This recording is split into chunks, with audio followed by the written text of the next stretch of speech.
Hello. So guys, I didn't have time to say hi to everyone. So if you don't mind, before starting anything, I just want to know exactly, let's just go one step after that, to whom we're talking. So if you don't mind, first I'm going to speak a little bit about myself and then try to just know you a little bit. So my name is Ahmad. I'm the CEO of ITK Media. I'm also CEO of another fintech company. I'm a board member of a Chamber of Commerce. So we do a little bit of trading, especially because I'm from Polish-Iranian Chamber of Commerce, so you can imagine we're not that unfamiliar with the energy sector. But I'm more of a financial guy, so I was just trying to somehow try to combine all of this together. And because we had very good speech before, that they went very well inside the technical part of that. So I thought maybe we can try to talk about maybe some missing parts in the middle. So I'm just trying to ask some simple questions. That would be very kind if you just give me your hands up so that I would understand. How many of you guys working in the energy sector? Some of you are shy or, okay. So, and in the financial sector? Okay, so good. So it's kind of a half-half in that area. How many of you guys, okay, I'm just trying to make it simple. How many of you guys own any cryptocurrency? Okay, good. So there is a good level of adoption. And how many of you have a solution in the blockchain? Like anyway, 1, 2, good. And how many of you are using anything regardless of the coin-based technology in the blockchain? Anybody?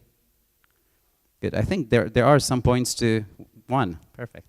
Now I know why you were the first speaker. You know, it's just we're going to talk a little bit about something maybe a little bit more fundamental, because we really want to talk about the reimagining the rules of the game in the energy sector. I want to start by going a little bit too far into the history. Like we're talking about right now, SEC is trying to talk about like, oh my God, like this is like we have to stop all these things. So how many of you guys know this picture? Because anybody in the financial sector have to remember that time. I'm not going to go back to history. I only have 20 minutes. I'm just going to be very, very brief. We agreed not to print money whenever we need, whenever we want. And apparently, we just forgot about it somewhere, right? And I'm just trying to, again, if that wasn't old enough for you, I'm going to go even back. I'm going to talk about 2,500 years ago. This is a small village. Do I have a pointer here? Yeah, so anyone of you knows what this is? Exactly. So this is the Rye of Yapi. This is 2,500 years ago. And these things you see here, this beautiful stuff, and I think these are some financial advisors. So these are the coins. But how did they use it? It's not Satoshi Nakamoto or something. It's 2,500 years ago. They literally had a decentralized, distributed way of exchanging money. Just to be a little bit more specific about what I'm talking about. This is where we are, right? Centralized way. So whenever we want to do trading, we just basically start from one point, we go back to the central way and try to do that. This is the decentralized way, so this might be like the central part, and then these are like some small places. I'm talking about this complexity. So how did that work? As you can imagine, these things wouldn't fit in anybody's pocket, so they always were somewhere. Anybody knew anybody in the village. Know like, okay, so this yapi belongs to this person, and everybody know that. So I would just come and I was like, okay, so I need a cow. You know, like it's a very energy complicated story, right? So I need this. So what they were doing, that everybody would agree that this cow is yours, and now this yapi is mine. So if tomorrow I would just leave the village, nobody had a problem with the idea that this yapi belongs to this person, because if that person would be there or not be there, that was the way. So I'm talking about 2,500 years ago. We had a distributed ledger that would work. And now, after all of this time, we're just having a problem understanding about the idea, what blockchain is, how we can try to basically use the technology in order to do that, and is the future? And I was like, no, let's just go back a little bit. Like really try to understand where we come from.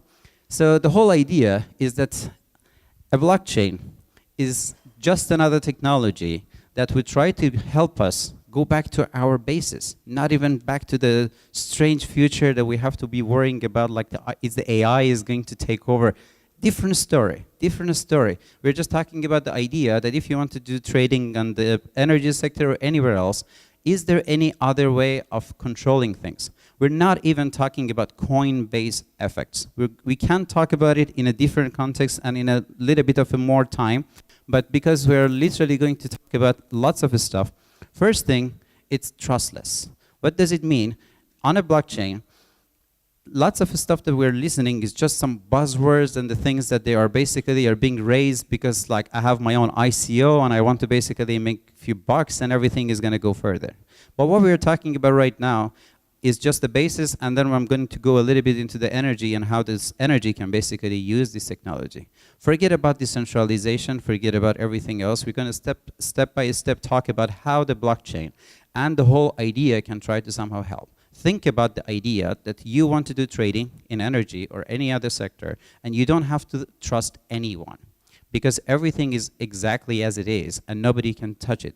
So I'm not again talking about the future, I'm talking about the past. I'm just talking about the fact that everybody knows who owns this. But right now, you can just hear about lots and lots of different ways that people can try to basically manipulate everything around it. So the first point is about the trust, and the other is about subsidizing the capital.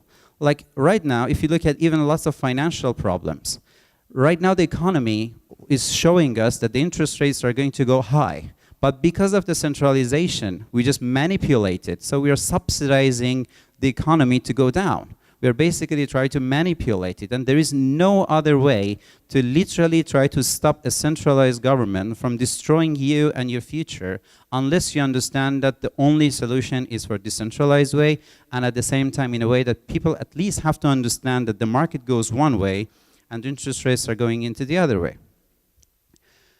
How many of you know this one? Nothing new, right? It's ISBN. If anybody of you read the book, have you heard of that? So we all know that. So what is the name of the book? It might just take 2 pages. But in order to just understand it a little bit more, we just put a small barcode, you just scan it. It could be the, I don't know, like you know, like a very complicated book. But when you can read it, then you can try to understand it. Still, when you want to sell an energy, if you want to sell whatever, all you have to do is to define things in a large scale with a very complicated story. What we are basically trying to do here, we try to find something called the cryptographic hash functions.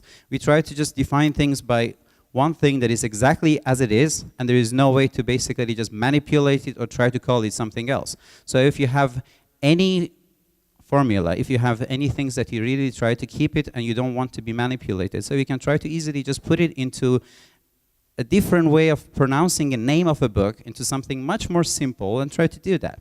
Frankly speaking, what I'm trying to do in a very, very short time, because I also want to spend some time in order to answer some questions, is to say why we're even waiting for these things. You know, I'm not talking about a buzzword of a blockchain. I hope by the end of that I'm not even going to talk about it at all. But I just wanted to talk about something that it's so obvious that everybody have to use, regardless of if it's going to be peer-to-peer, regardless of if it's going to be a part of it, because you can always try to take one part of it and forget about the others that you're not feeling comfortable with.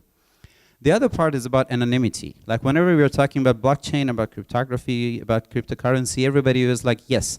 So how many of you want to just pay to the terrorist? How many of you want to do something to avoid taxes? Yes, there are aspects of that. I'm not going to basically just say something is black and white. But the whole idea that this is not anonymous. This is not something that you can read. That's it. When we're talking about anonymity in cryptocurrency or in the blockchain, we're not talking about the fact that nobody can find me. No. This is a book. If you can scan it and you go to ISBN, you can exactly find the name of the book. I'm not talking about like, yes, there are there are lots of Zcash and Monero and all the other things that they can try to do that. I agree that I'm not going to talk about technology right now. I'm just talking about the ideology that lots of things are going to be they're going to be more and more visible and more obvious for everyone if it's going to be on a blockchain. Because the blockchain is going to show exactly where the money comes from, how the money is going to be spent, right now, the whole idea of the KYC and AML are going to be literally disrupted by the blockchain rather than try to be undermined. So another thing that you don't at all have to worry about it. Even if somebody is going to work on a cryptocurrency right now on a blockchain and you're not comfortable with, there are perfect companies in order to do the AML, KYC, and try to come back with you with the perfect answer, much better than where this money comes from, a fiat that nobody really understands it. Another very important thing about the future, I don't know how many of you heard about the hacking these autonomous cars. Like, you have a question? Oh, okay, good. Yeah, I was just thinking that, yes, like, what is this car? So one of the most important factors, just think about what would be the best way to stop a car from being hacked. Let's think about it, that if all of these cars are going to be connected with each other, every single one of them, and if you want to start your car's operating system have to look exactly like every single other car in the planet. Who can hack it? A person that can change all the cars in the planet at the same time. So, pardon? Neil, yeah, yes, I mean, yes. Yes, you watch too much movies. So, yes, I mean, if anybody can somehow just, like attack the whole block at any time, yes, blockchain can be hacked. But this is an impossible unless you just have a very good movie. So the whole idea in the autonomous car is that if your car wants to start, first it checks its program with the whole network of the cars. That is trustless, so nobody can try to manipulate it. If my car works exactly as all other cars in the planet, I can make sure no hacker can hack my car. So think about it. Security, trustless, visibility, all of these things are the things that you can try to bring to your business. So now think about some very interesting part of the energy sector that you have a big cybersecurity around it. And now you can understand that if this energy wants to be hacked, then they have to hack all other energy sectors all around the world. And that makes the probability of even the smartest person to hack it close to zero. I'm not saying it's zero, it's close to zero. So this is a technology, can try to basically bring everything back here. This is another very important thing that we have to understand, that where we really are. Sometimes when we are talking about the blockchain, people are just going too far. How many of you guys read the white paper for the Satoshi Nakamoto's paper? Good. Even in the Satoshi's paper, blockchain was blockchain. It was not one word. We're talking about a word that, correct me if I'm wrong, but this is almost a year old. So when we're talking about like, oh, are you using it or you're not using it? We're not talking about something that, I just hope that you understand that, that's not McDonald's, this is just food, right? So we're not talking about this part, we're talking about this part. So as much as nobody, maybe some of you have Tesla, so I didn't want to just say it, but like we're talking about this part of the innovation.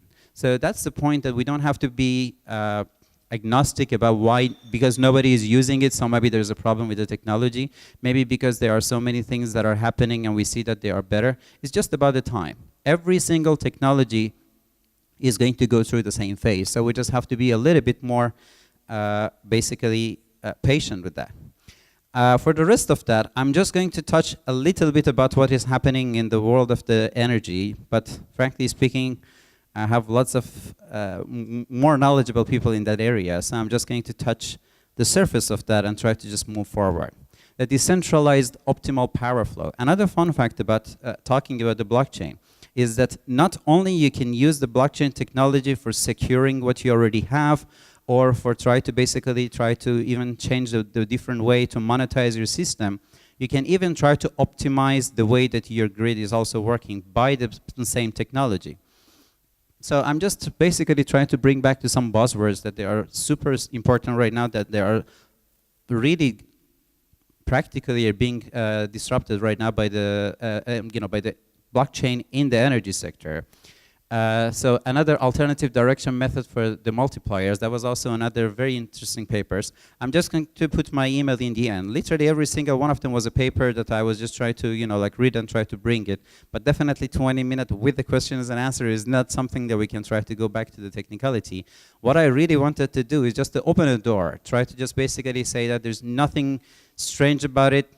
It's just a car, you just sit down, you just, just turn the car and then just go with it, right? You don't have to understand the mechanisms in it. You just have to understand that this is a car that you can trust, and this is going to bring you to the destination. So, and distributed energy resources, the energy certifications, that's also a very important reason, and the guarantee of the origins. So any one of these factors, when you definitely put these things on a blockchain, you can understand and you can make sure that everything that is happening is going to be 100% accurate, and there is going to be no data manipulation for that. This might be a happy chart or a very sad chart. Because if I wanted to show you the usability of the financial sector or many other sectors in blockchain, I think I needed maybe like 4 more slides. So I'm happy we had at least one of these people here. So, and trust me, I didn't just try to put something Polish or something. I really tried to find every single one of them. So at least the ones that I could at least to some level understand what they're doing, and I kind of like what the, like the solution was. And this just shows a very important factor, that energy is still yet to be disrupted by the blockchain. None of these technologies, when I was looking, was going anywhere close to the foundation of the technology sector. And frankly speaking, just looking at real numbers that comes from the energy sector, I really feel right now when we're talking about the technology adoption, if the energy can try to somehow understand that this is not a foreign technology, this is not something that they have to be worried about or something like that. This is all I have to talk right now. It's not about talking about or educating you regarding what to do regarding that. You're the person behind the whole idea. What I have to say right now is that don't be afraid of that. And don't think about it as a 0 and 1. Think about it as something that had 10 different reasons to use it. So if you don't like any one of the usages, try to just find the other one and make sure at least one of them is definitely the right thing for you to use. So I want to just spend some more time in order to just have some questions and answers. I also try to really stack with the with the timing. So my next question is just who is the next person on the list? And I hope that we are in the beginning, so we're just going to put the beginnings names here. And with that, I'm just going to just wait for the questions, and if everybody has a question.